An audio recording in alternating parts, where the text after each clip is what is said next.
अपने YouTube channel पे। तो हम बात करेंगे क्लास 11th कंप्यूटर साइंस का चैप्टर नंबर 5 एमर्जिंग ट्रेंड। तो स्टार्ट करते हैं चैप्टर नंबर 3 एमर्जिंग ट्रेंड।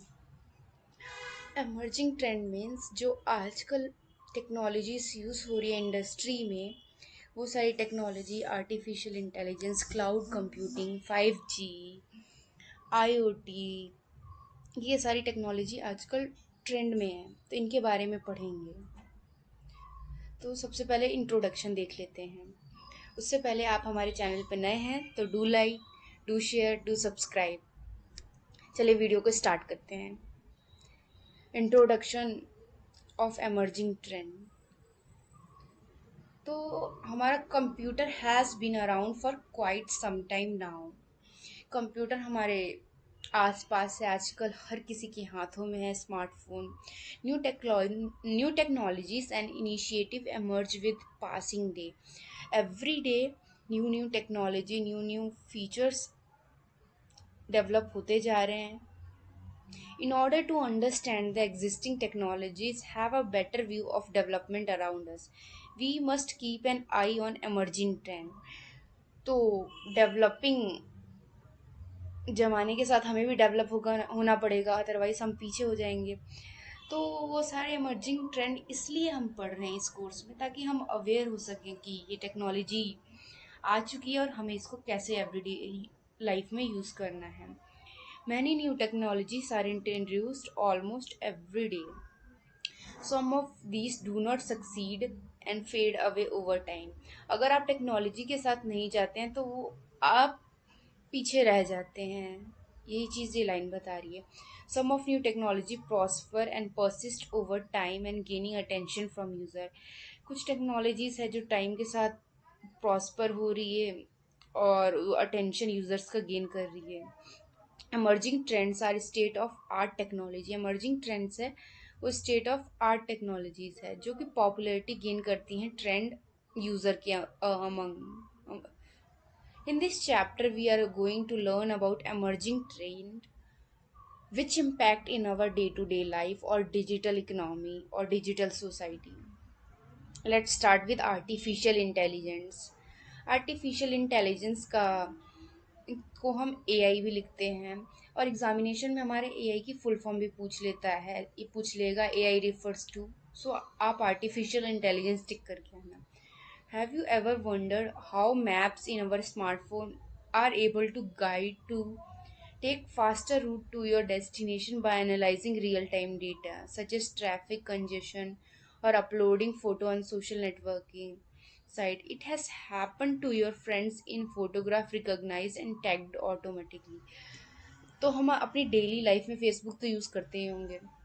तो जो फेसबुक पे फ्रेंड्स का रिकमेंडेशन होता है, ऑटोमेटिकली फेस को डिटेक्ट करके टैग कर देना, रिकग्नाइज करना कि ये आपके फ्रेंड्स ग्रुप में ही हैं, ये सारा हो पा रहा है किसकी वजह से? आर्टिफिशियल इंटेलिजेंस की वजह से। और जो भी हम जैसे हम गूगल मैप्स तो यूज़ करते होंगे कहीं जाने के लिए, तो गूगल मैप में कहाँ पे ट्रैफिक ज़्यादा है, कहाँ पे कम है, वो हमारे रियल टाइम लोकेशन से डेटा को एनालाइज करता है। उसके बाद हमें शॉर्टेस्ट रूट प्रोवाइड करता है। इसके लिए एक एल्गो यूज़ किया जाता है। ये आप फर्दर स्टडीज़ करेंगे तो आपको पता चलेगा कौन कौन से एल्गो यूज़ किया जाता है गूगल मैप के लिए। There are some examples of application of artificial intelligence. Artificial intelligence के कुछ एग्जाम्पल हम लाइव देखते हैं, जैसे एलेक्सा हो गई, सिरी हो गई, गूगल हो गया, या फिर गूगल का वॉइस असिस्टेंट हो गया। ये सारी एग्जाम्पल है हमारे डे टू डे लाइफ के। Artificial intelligence endeavour to simulate natural intelligence of human being into machine. Artificial intelligence का मतलब ये है मशीन को ह्यूमन की तरह सोच पाना, एक्ट कर पाना और बिहेव कर पाना, वही चीज़ आर्टिफिशियल इंटेलिजेंस है। Artificial intelligence endeavors simulate natural intelligence of human beings into machine, thus making them behave intelligently. An intelligent machine is supposed to imitate some cognitive function, जो भी हम सोच पाते हैं, एक्ट कर पाते हैं, वो सारी चीज़ें हम मशीन में इम्प्लीमेंट करें ताकि वो ह्यूमंस की तरह सोच पाए और एक्ट कर पाए। जैसे ह्यूमन लर्न कर पाता है डिसीजन, प्रॉब्लम सॉल्विंग, ये ह्यूमन की टेंडेंसी होती है। हम सोच पाते हैं, प्रॉब्लम को सॉल्व कर पाते हैं, सीख पाते हैं। यही सारी चीज़ें हम मशीन में इम्प्लीमेंट करना चाहते हैं। तो इस टर्म आर्टिफिशियल इंटेलिजेंस को कॉइन किया गया है। In order to make machine perform tasks with minimum human intervention are programmed to create knowledge base and make decision based on it. Artificial intelligence can also learn from past experience and outcome to make new decision. So artificial intelligence या machine वो अपने past experience, जो भी past में उन्होंने, जैसे हमने अभी आ चुका है सेल्फ ड्राइविंग कार में, वो अपने पास्ट एक्सपीरियंस से, अगर वो एक बार ड्राइव पे गई है तो एक बार गलती की, उस पास्ट एक्सपीरियंस से लर्न करता है और उससे नया डिसीजन लेता है। ये मशीन की टेंडेंसी है। मशीन लर्निंग क्या होता है? ये सब सिस्टम है आर्टिफिशियल इंटेलिजेंस का। इसकी भी एबिलिटी है कि ये लर्न कर सकता है, स्टैटिकल ऑपरेशन परफॉर्म कर सकता है बिना ह्यूमन के इंटरवेंशन मतलब अगर हम उसे कोई कमांड नहीं दे रहे हैं, बस एक बार कमांड दे दिया तो वो टास्क को परफॉर्म करके ही रहेगा। So, machine learning is a subsystem of artificial intelligence wherein computer have ability to learn from data using statistical technique को use करके data को learn करता है without being explicitly programmed by human being। बिना human being के intervention के it comprise all algo that use data to learn on their own and make prediction। तो machine learning में क्या होता है? वो डेटा को लर्न करता है, उसी के बेसिस पे डेटा को प्रिडिक्ट करता है। These algo are called model. इनको मॉडल कहते हैं और ये फर्स्ट ट्रेन होते हैं, उसके बाद टेस्ट किया जाता है। यूजिंग ट्रेनिंग डेटा को हेल्प से ही टेस्ट किया जाता है एंड टेस्टिंग डेटा की हेल्प से ये मशीन लर्निंग में किया जाता है। अगर वो ट्रेनिंग सक्सेसफुल हो गया, रिजल्ट्स पॉजिटिव है, तो हम उसके बेसिस पे, एक्यूरेसी के बेसिस पे जो डेटा है वो प्रिडिक्ट करता है जो न्यू डेटा है उनके लिए।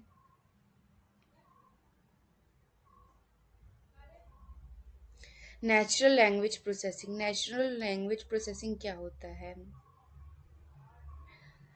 The predictive typing feature of search engine that helps you to suggesting that next word in the sentence। जैसे हम व्हाट्सअप यूज़ करते हैं तो कभी कभी हमें कीबोर्ड पे नेक्स्ट सेंटेंस ऑटोमेटिकली सजेस्ट करता है ना, ये हमारा नेचुरल लैंग्वेज प्रोसेसिंग की हेल्प से होता है। या फिर गूगल पे टाइप करते हैं तो सजेशंस जो होते हैं, इसमें हमारा एनएलपी यूज़ होता है। Next word in sentence while typing, keyword and spell checking features, ये हमारे एग्जांपल है नेचुरल लैंग्वेज प्रोसेसिंग के NLP. It deals with interaction between human and computer using human spoken words. ये डील करता है हमारे ह्यूमन स्पोकन वर्ड्स से, हिंदी या इंग्लिश या फिर कोई भी लैंग्वेज हो। In fact, it is possible to search web and operate control our devices of using our voice। हम गूगल की वॉइस से या फिर हमारा गूगल फ़ोन में असिस्टेंस होता है, गूगल असिस्टेंट, उसकी बेस पे हम कुछ भी सर्च कर सकते हैं, सॉन्ग प्ले कर सकते हैं, मैसेज भेज सकते हैं, कॉल कर सकते हैं। ये सारी चीज़ें पॉसिबल किसकी हेल्प से हुआ है? नेचुरल लैंग्वेज प्रोसेसिंग की हेल्प से। All this has been possible by NLP. NLP system can perform text to speech and speech to text conversion. इसका काम क्या है कि जैसे हम गूगल पे बोलते हैं तो वॉइस को टेक्स्ट में कन्वर्ट करता है और टेक्स्ट को वॉइस में भी कन्वर्ट कर सकता है। जैसे हम कोई किसी वर्ड का प्रोनाउंसिएशन गूगल पे देखना चाहते हैं तो उस वर्ड को टाइप करते हैं, उसके बाद वॉइस स्पीकर को प्रोनाउंसिएशन वाले को टैप करते हैं तो प्रोनाउंसिएशन हमें करके बताती है एलेक्सा या सीरी। All this has been possible by an NLP. Machine translation is rapidly emerging field where machines are already able to translate text from one language to another. So आज जो मशीन बन चुकी है ना, वो एक लैंग्वेज से दूसरी लैंग्वेज में easily टेक्स्ट को कन्वर्ट कर देती है या वॉइस को कन्वर्ट कर देती है।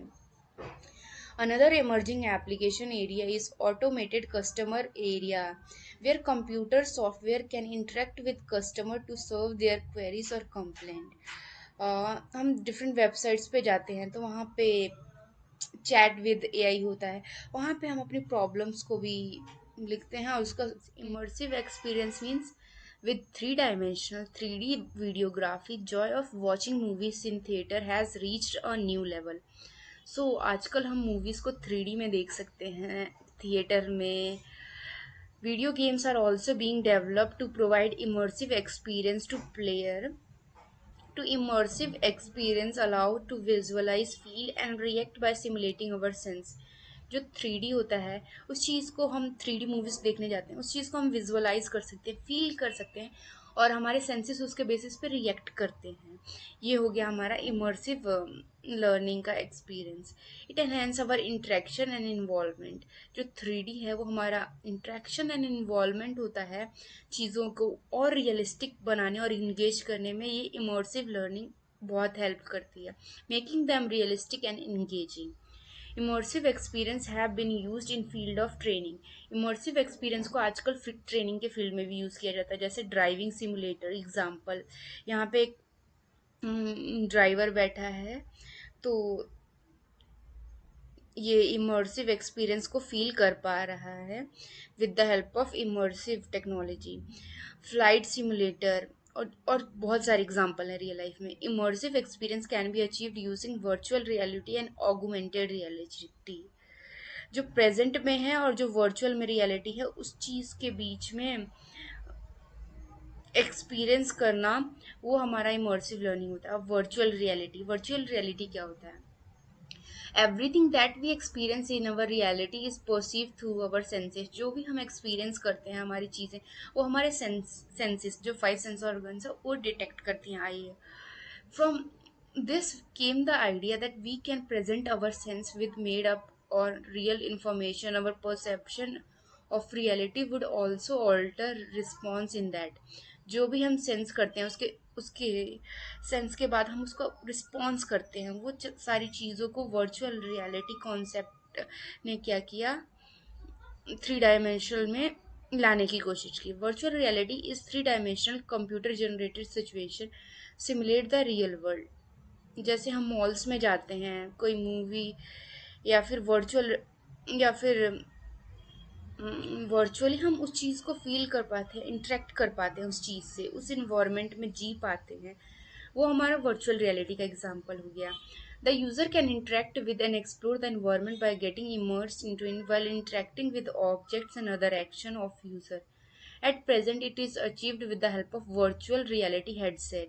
Virtual reality headset आते हैं, इसकी हेल्प से हम चीज़ों को एक्सपीरियंस एंड एक्सप्लोर कर सकते हैं. In order to make experience of virtual reality more realistic, it promote other sensory information like sound, smell, motion, temperature. ये सारे सेंसेस को यूज किया गया है इसको मोर रियल बनाने के लिए. It is comparatively new field and has found its application in gaming. ये जो वर्चुअल रियलिटी का है सीन, ये हमारे गेमिंग में मोस्टली यूज़ किया जाता है. मिलिट्री ट्रेनिंग में, मेडिकल प्रोक्रूटमेंट में, इंटरटेनमेंट में, सोशल साइंस में और साइकोलॉजी इंजीनियरिंग में. एंड बहुत सारे एरियाज हैं जहाँ इसको बेटरली अंडरस्टैंड कर सकते हैं और लर्न कर सकते हैं. ऑगमेंटेड रियलिटी क्या होता है? The super imposition of computer generated perpetual information over the existing physical surrounding is called augmented reality. जो भी हमारा एग्जिस्टिंग, जो हमारे रियल लाइफ में चीज़ें एग्जिस्ट कर रही है उसको ही हम ऑगमेंटेड रियलिटी कहते हैं. It add component of digital world to physical world along with associated tactile and other sensory requirement, thereby making environment interactive and digitally manipulable. User can access information about nearest place with the reference of current location. They can get information about place and choose on basis of user review. तो हम Google पे अपने near by समोसे वाला, जलेबी वाला या फिर कुछ भी हम सर्च करते हैं वो हमारे करंट लोकेशन के बेस पे सर्च देता है, उसके बाद वहाँ पे रिव्यूज़ भी होते हैं लोगों के, उसके बेसिस पे हम डिसाइड कर पाते हैं उस चीज़ को खरीदे या ना खरीदे। With the help of location based a augmented reality app, traveller can access real time information, historical place just by pointing camera, find viewer, subject depicted in figure. Location based augmented reality apps major form,